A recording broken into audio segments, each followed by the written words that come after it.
gods seem to be a rather controversial topic in all sorts of ways. Religion, movies, TV shows, troll comments on YouTube, and of course, video games. So much so that the lovely members of the gaming family are going to be counting down the greatest gods in video games. Isn't that right, Stelios? Stelios? What happened? Stelios! Oh hey! Whether they've got a badass beard or an expansive world they pioneered, we're looking at the holiest of the holiest. Fighting an epic duel for the gaming family's top 17 video game gods. So let's crack on that Halo and let's get worshipping.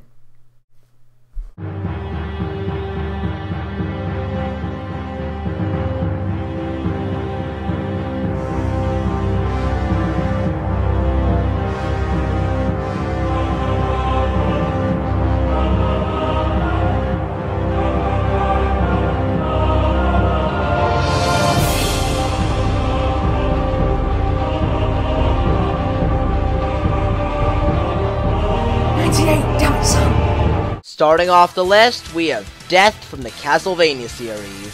Also known as the Grim Reaper, Death is Dracula's right-hand man, and is usually the penultimate boss in the game.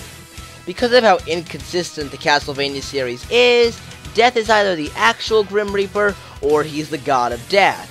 Either way, this guy has always existed, and always will exist thanks to his immortality. Death's design differs from game to game, but there are two main designs we've seen.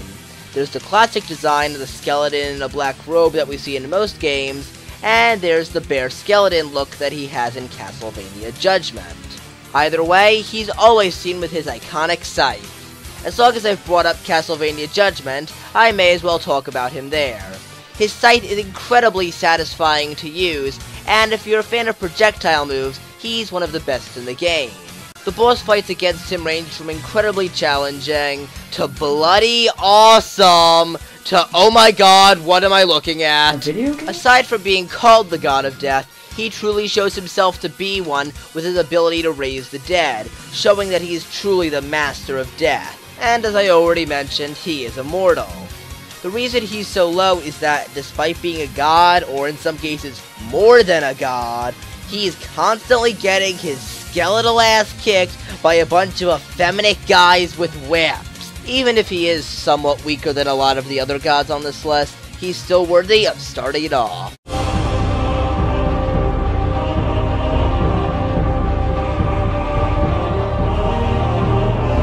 That's me, enjoy! The Simpsons has one of the smartest and bravest gods in all home media. Ralph Wiggum! Ralph Wiggum is best god! But since Ralph doesn't put up a good fight in any Simpsons video game, I'll just have to go with the second best Simpsons god for this segment. He might be cliched, he might be hairier than me, but he's the final boss of the Simpsons game! Here I am! He's God from the Simpsons game! In EA's clever, creative and comedic Simpsons game, video game logic sure doesn't shoe. Lisa uses a hand of butter to stack buildings as high as Katamari Damacy to reach the heights of heaven. Not space. Okay. Right. Totally not Katamari. Then you face off with God's henchman, William Shakespeare, Elvis Presley's golf course, and the electrical coffee wielding Benjamin Franklin just to reach God's apartment for more madness. Okay. All of the above sweetening your final frontier. The tension builds for a grand fight against the mighty Christian God. But then the intimidation levels drop as you discover how much of a loser he really is. Single, bearded, and spends all this time playing video games. Who does that remind me of? And in addition to his slobby lifestyle, you won't want to worship this god after knowing it was him meddling with the Simpsons' lives with killer mascots to killer killers. And you intend to slay God in the way you have done with the rest before, by killing them. But God doesn't take killing for an answer. He takes DDR for an answer. Close enough. Your rage getting hotter and hotter than Katy Perry's rocket bra. There's nothing better than settling scores off with a dance. And despite all the infuriating troubles he has caused you, this is why it's such a memorable fight, as you fight all your previous enemies he has created. Like dancing! Although all of God's hilariously named consoles provide little challenge. Because being the only poor soul that still plays DDR nowadays, God can't have any competition, so he's rather crap. What, his roster of enemies are also impressive, because why not Slimer? But once you expose God's weakness, he becomes hilarious as Bart threatens to defeat his infinite megabyte memory card. Because we all know how much those Gangnam Style high scores mean to God. Aside from DDR high scores, you also learn of his favourite game, Dance Dance Revolution. Planet Earth is my most immersive, detailed video game yet, and I play it 24 hours a day. Hey, but I'm not that addicted, right? Right? But overall, God from the Simpsons game is a rather jerkish, yet hilarious God, and his dance-off places him at number 16 in our list. And because I want to stroke his beard, I mean, who doesn't, right? But be honest, if you want to worship a God who worships video games, just go with Reed. In fact, God from the Simpsons game isn't even worthy of this list. I've been trolling you the whole time!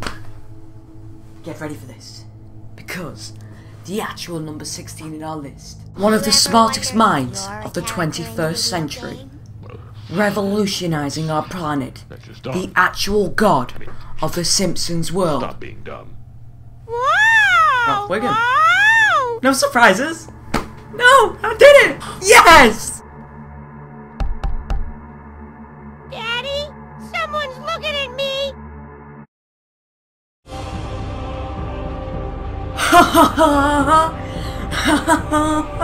You really think I couldn't do a terrible end joke? Let me do one. Okay? I need to troll you again. So let me get this straight. Ralph Wiggum is a god of a god who plays God simulation video games on families that are all mini games that are actually a Planet Earth retail game that has mini games played by people who are gods at mini games and video games.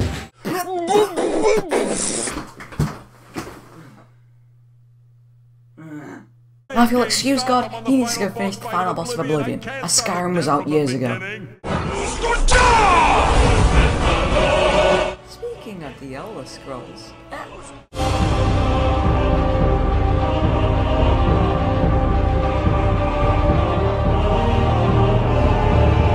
The following segment contains spoilers for The Elder Scrolls 4 Oblivion, as well as Game of Thrones for some reason. So, if you don't want either of these spoiled, go straight to number 14. You have been warned.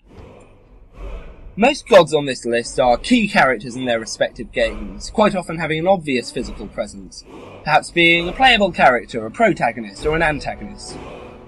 Well, the only time that Akatosh from The Elder Scrolls actually appears in their full glory, physically, is as a motherfucking dragon to defeat the Lord of Chaos and generally sort shit out. That means that 100% of the time that they're in the game, they're awesome. Last fucking time, nobody said they'd be mad! I blame our schools! Apparently there are 16 better than him. You got one hell of a list ahead of you. Where do I begin with Akatosh? The Elder Scrolls games are laid out in such a way that you're never explicitly told his backstory through and through. You kind of pick up snippets through reading books and talking to people in the world. Now, I'm going to try and deliver this segment in a fashion that doesn't feel like a lecture, but no promises. That those representations are correlated to internal consciousness. I can only assume that. I can't know it. Oh, and take notes, there will be a test. Akatosh is the mo-fucking king! King of the 9 Divines, who are the 9 major gods of Tamriel. As I've said, he presents himself as a dragon! Not just that, but the father of all dragons, including Alduin. You Skyrim exclusivists wouldn't have had that really easy boss fight without this golden fella right here. Akatosh also controls how time flows, making him pretty much the most powerful thing to ever exist, ever. He's also one of the few gods to be present in the legends of almost all Tamrielic races, the Kai'Ma being an exception, but seriously, I'm not going to go on to explaining who they are, because it'll just lead to more and more tangents of the lore of the Elder Scrolls, and we'll never get out of this within the set time. I guess as well that Tribunal in Morrowind is pretty much Akatosh, but with a different name and gender. which means that Akatosh transcends everything. Jeez, it's hard to find footage of a character who's almost entirely absent from their respective games. Okay, so this completely overall cool spirit of Akatosh is sealed in a motherfucking amulet. Okay, that's not quite as impressive, but this amulet is given to the Emperor to keep a safe balance between our world, Mundus, and the plains of Oblivion. Essentially, in the game Oblivion, the Emperor is killed, and because the Emperor has blood of the dragon... Wait, I heard that somewhere before. Blood of the Dragon. It's Daenerys from Game of Thrones. Yeah, these worlds clearly cross over. I mean, they both got an epic fantasy feel with different religions, badass music. And Sean Bean is in both of them, and dies in both of them. I'm smart for figuring that out. You're all stupid. So basically, once you sort out an heir and a whole bunch of other stuff, then Sean Bean summons the power of Akatosh to fight off Satan. Or Mehrunes Dagon, you choose. The dragon then becomes a statue, ruins a perfectly good temple, and the people just sort of left it there. Akatosh may not have a ton of screen time, but he makes up for that in the time he does appear, being completely sweet. And he just has a really good backstory, which the player can find out as much as they can, provided that you can read. So, there we go, it's decided. If you dislike Akatosh, you're a dick. Hey.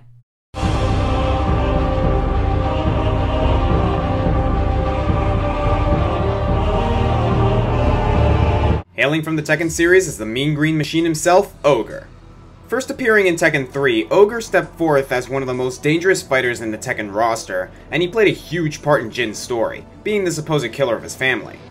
He also caught the attention of Heihachi when it's discovered that Ogre possesses part of the devil gene that Heihachi needs to create the ultimate life form.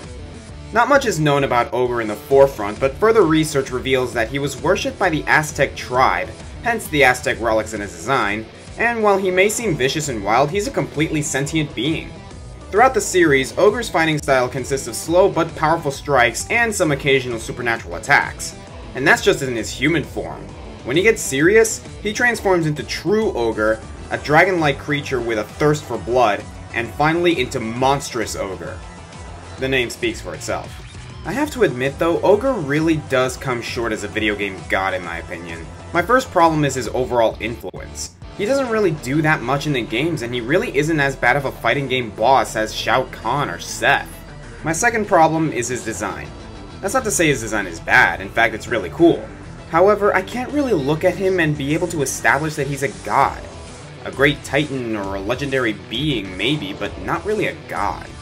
Even so, Ogre still has an aura about him that just emanates power. And while he may not have hit the top 10, he still is a deity to be feared.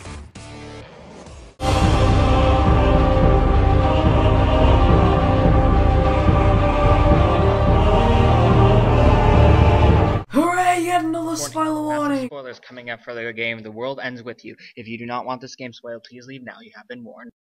When you're playing the game The World Ends With You, you go through multiple partners in the Reaper's game. What is the Reaper's game?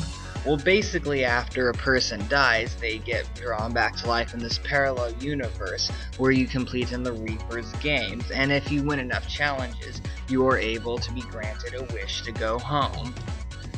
Well, anyway, one of the parties you didn't have to finish Joshua. Now, at first, he seems like this arrogant guy that seems to know very much a lot and seems to have very weird interactions. Why does he know so much? Why does he act like he knows everything? Why does he like to mess with your head? Is Joshua the secret to life, the universe, and everything? Is Joshua God? What? Actually, yes. In this game, Joshua is pretty much the equivalent of Jesus Christ. I'm not saying that to be rude. I mean, there are lots of similarities. Okay, for one thing, he used to be an all-powerful deity, the composer. It's basically the person that created the game. And if he's not creator of the entire world, at the very least the creator of the Reaper's game. Secondly, not only is he the creator, but he immersed himself as a player in his own game, including nerfing his own abilities coming in the form of a 15-year-old boy in order to get a better perspective, similar to how Jesus is said to be God incarnate in human form. Also, when he does his heroic sacrifice, which is later revealed to be fake, assumes a pose very similar to the crucifixion. Last but not least, similar to how God tried to look for 10 righteous men in Sodom and Gomorrah, Joshua is trying to see if he can find some people that can change for the better in the town where the Reaper's game takes place before he destroys it. And to his luck, he finds Niku, and Niku is able to convince him not to destroy the town because of the anti-social emo Linkin Park spamming Niku can change for the better. Anyone can.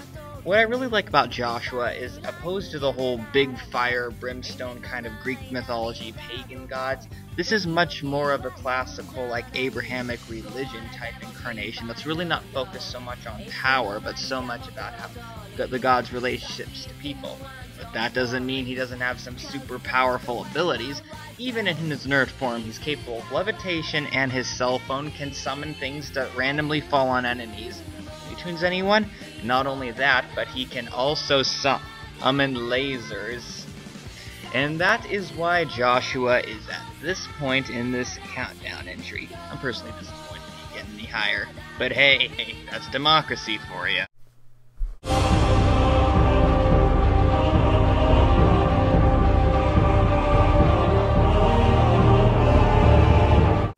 The Ratchet & Clank series isn't known for having any kind of gods in it, as most of the characters are either Lombaxes, robots, or miscellaneous alien races. But there is one character that we consider a god, and it's none other than the only father / creator of Clank, Orvis. Hello! And, oh, is it on? Sigmund, the light is blinking. Should it be blinking? Nah. Hold on, sir. Okay, try now. Why is this guy considered a god? Well, it's kinda easy to explain. Basically, Orvis' species, the Zoni, is greatly skilled when it comes to time traveling, as they are able to gift that power to the Fungoids, who ended up fucking up everything. Orvis is the one who started the Great Clock to keep time in balance after the Fungoids abused their time traveling power. This just shows how he has complete control over time-related mechanics. He also created Clank to protect the Great Clock, but you know, Clank is considered a production error, he escapes, blah blah blah. His backstory is pretty interesting overall, but Orvis really shines in A Crack in Time, which is also the only game in the franchise he appeared in, but whatever! In A Crack in Time, Orvis usually shows up during the cutscenes that play in the levels where you play as Clank. He first appears in a recruitment video for Clank explaining why the Great Clock was created. Later on, Dr. Nefarious requested a meeting with Orvis in order to know how to enter into the Orvis chamber as part of his latest plan. Despite Nefarious trapping him in a transparent container and practically forcing him into revealing how to enter the chamber, Orvis refuses to tell anything. After that, Pollux fails to discover anything by scanning into the memory of Orvis, who also told him that the Great Clock was on a time machine. Nefarious becomes frustrated and signals for Orvis to be blasted with a hypersonic brainwave scrambler, whose beam was resisted by Orvis. As soon as Orvis says that only one could enter the chamber, he disappears in a flash of light. Pollux manages to capture a residual image from Orvis' databanks, which is the image of Clank. Upon seeing this, Dr. Nefarious instantly goes working for Clank. When Clank enters the chamber, Orvis gives him a final message. The clock, much like time itself, is a gift, and not to be tampered with.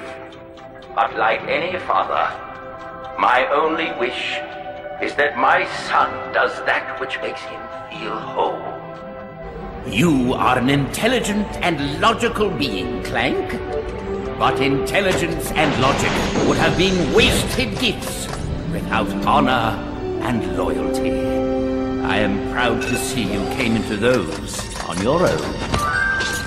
So, should the clock be too small for your plans, I pray the cosmos light the way towards a future you yourself design. And remember, the universe has a wonderful sense of humor. The trick is learning how to take a joke. So yeah, at the end, Clank decides to go with Ratchet, declaring that he couldn't leave his best friend, and gives his job as senior caretaker to Sigmund, a robot who's been assisting him alongside Orvis for the entire game. Overall, this little Zoni is a decent god as it is, and as a character, he's pretty damn likable. He also happens to have a very similar laugh to Crank's.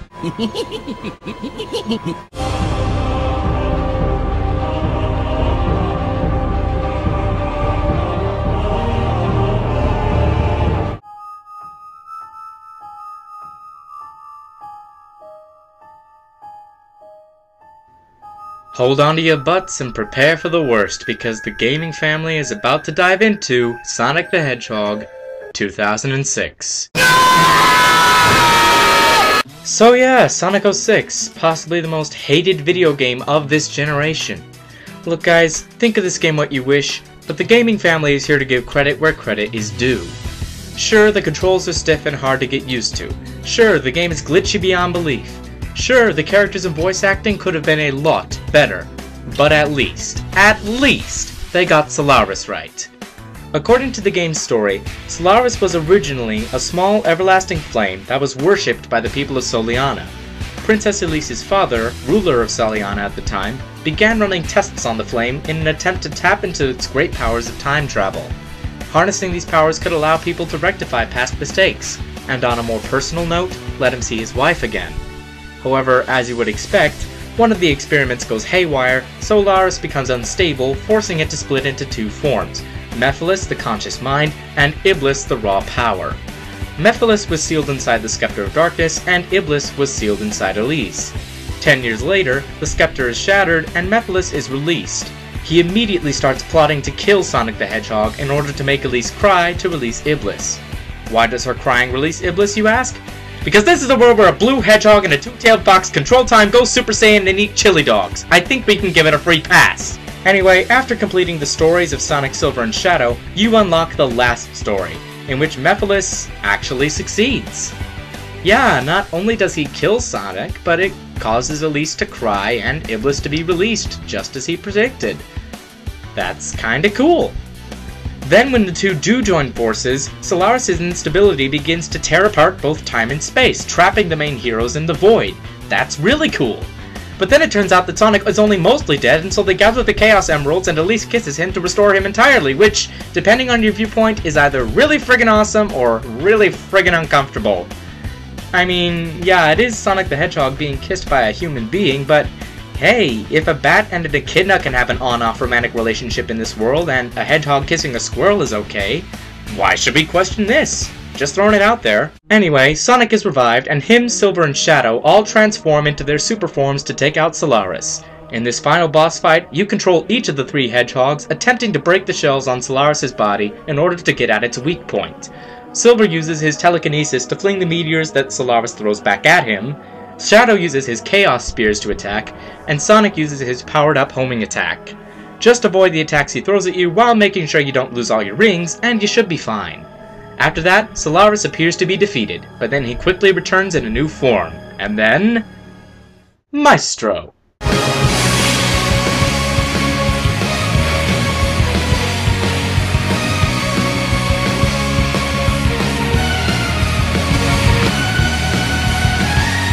In this second and final form, you use any of the three hedgehogs to attack Solaris' core while that incredible rock remix plays in the background. In the meantime, you'll have to avoid those same meteors and Jesus! You think that's enough lasers? Once you chip away at it enough, Solaris will be defeated. And to think that this all started with such a tiny flame. Solaris makes it onto this list for a number of reasons. Whether it be for its backstory, the symbolism surrounding it and its creation, Mephiles' enjoyable maliciousness, the fight itself, or just that piece of music, I think it's safe to say that we can all find something to like about Solaris. And in a game as commonly despised as this, that's saying quite a lot. And if you're still not convinced that Solaris is worthy of being on this list, think about this. Solaris is the only boss in the entire Sonic franchise that required 3 Super Hedgehogs to defeat. Oh, but what about Metal Overlord? No, Sonic was the only one in super form. Everyone else, even Tails and Knuckles, were just their regular selves. If that doesn't convince you people, nothing will. Solaris, lucky number 13 on this godlike countdown.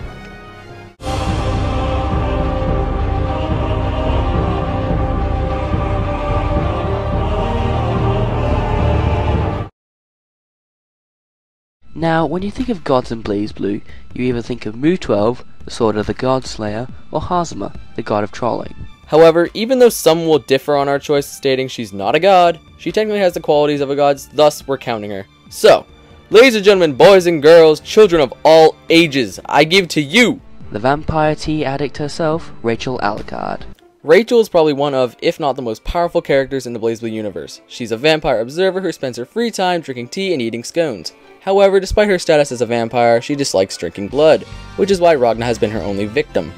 In the games, she's usually bored because she's so powerful, so she just goes around and does as she wishes, paying visits to the various characters in the game. However, how subtle she may appear, don't let that deceive you. In battle she has control of both wind and electricity, making her a deadly foe. Not only that, but she's the only character who can beat Terami before Ragnar obtained the Idea Engine. She also has possession of the Tsukuyomi unit, a huge-ass shield which saved Kagutsuchi from a giant laser on one of the Noctix Tauruses. Her personality includes looking down on others and sometimes insulting their mortal status. She's very snobby and arrogant, to say the least. She's always with her two servants, Gi and Nago, whom she usually vents out her anger on, normally for comic relief though. However, in Continuum Shift, Rachel loses a shit ton of power due to losing her status as an observer. This is because Takamagahara disapproved of her using Tsukuyomi to defend Kagutsuchi. As such, she takes on Terami, she can't win, and is thus taunted and mocked by him. She's voiced by Mela Lee, who also did the voice for Erika in Durarara, Rin Tosaka in Fate Stay Night, and my personal favourite, Valkyrie Roselia. Oh, and her gag ending is one of the funniest in Continuum Shift. Rachel is definitely a great character to like, but is also one to be somewhat disliked for her personality. But besides that, she doesn't have too many flaws, which is why she's on the list.